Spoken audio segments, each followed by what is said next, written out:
Hola, hola, es Alejandro Gaviria, bienvenidos nuevamente a mi podcast Hagamos la Diferencia. Hoy voy a hablarles de el cambio, sobre todo el cambio en la política, el cambio social.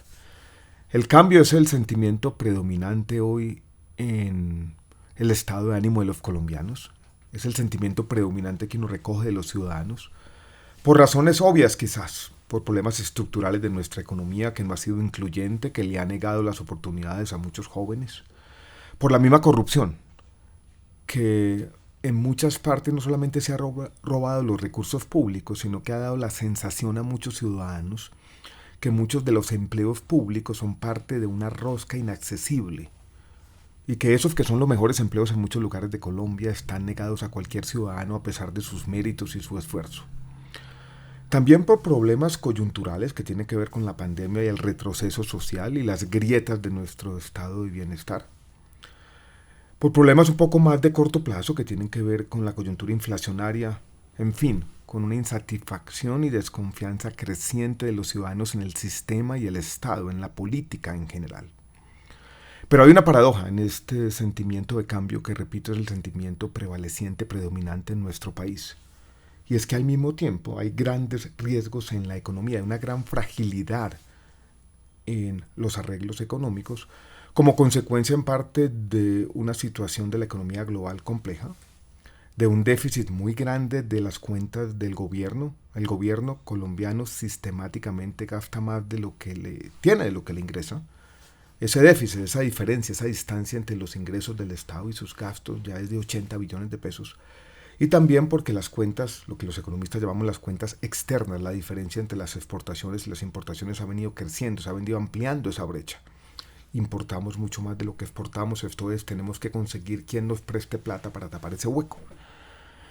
Miren la paradoja entonces, todo el mundo quiere cambio, pero al mismo tiempo tenemos que manejar la situación económica con cuidado.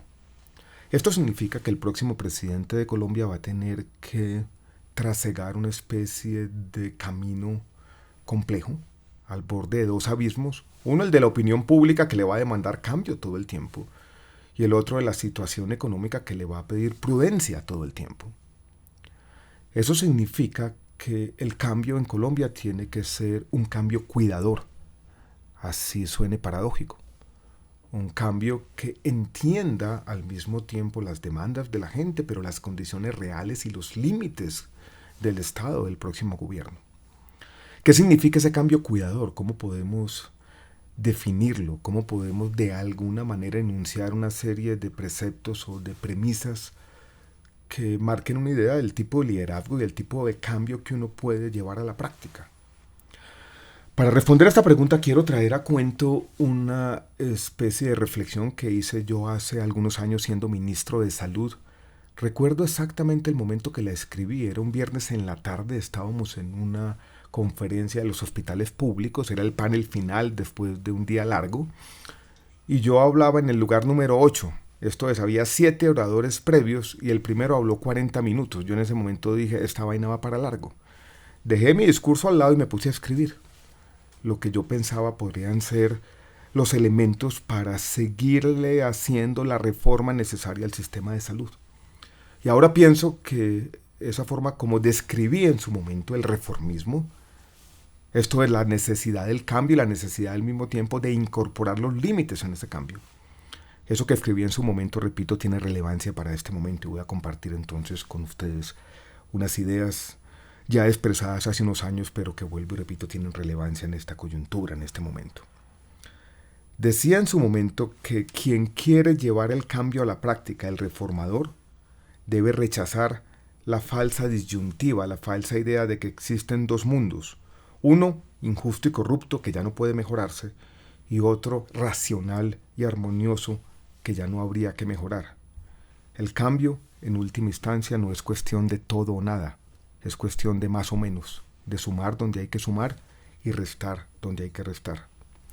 Dije también entonces que el reformismo permanente, esto es el cambio permanente, continuo, basado en el conocimiento práctico de los problemas, es siempre más eficaz que el cambio ocasional y utópico, de una sola vez y para siempre, basado en concepciones ideológicas y objetivos muy grandilocuentes. Yo no creo en las grandes reformas que van a resolver un problema de una vez y para siempre. Creo que el cambio es incremental, ocurre todos los días, el cambio se va superponiendo día a día, decreto a decreto, reforma a reforma. Escribí también que el reformador, quien quiere hacer el cambio, tiene que ser consciente de lo que llamé una asimetría fundamental. Y es que el poder del Estado, el poder que tiene un gobernante, muchas veces es mayor para redistribuir, esto es, para beneficiar a algunos y perjudicar a otros, que para lograr el bienestar general. Es una idea, si se quiere, que contiene algo de pesimismo, pero refleja en parte mi concepción del Estado. Es mucho más fácil coger de un lugar y ponerlo en otro que construir el bienestar de todos. Dije también que las reformas legales, las leyes, cambian los incentivos, pero nunca van a cambiar la cultura, las normas sociales, los modos de pensamiento, y tampoco por sí solas construyen capacidades colectivas. Por lo tanto, los efectos de las reformas legales son con frecuencia inferiores a los presupuestados. Pasa mucho tiempo, muchas veces, entre el comuníquese y el cúmplase. Y dije también que quien quiere hacer el cambio tiene que entender que muchas veces tiene que dar unas peleas muy duras y se va a convertir en una figura trágica, no va a poder satisfacer a todo el mundo. Que la respetabilidad ética del reformista, del que va a hacer el cambio, viene quizás de su insistencia en hacer lo que toca, en contra de las fuerzas muchas veces mayoritarias de la insensatez, el oportunismo y la indiferencia.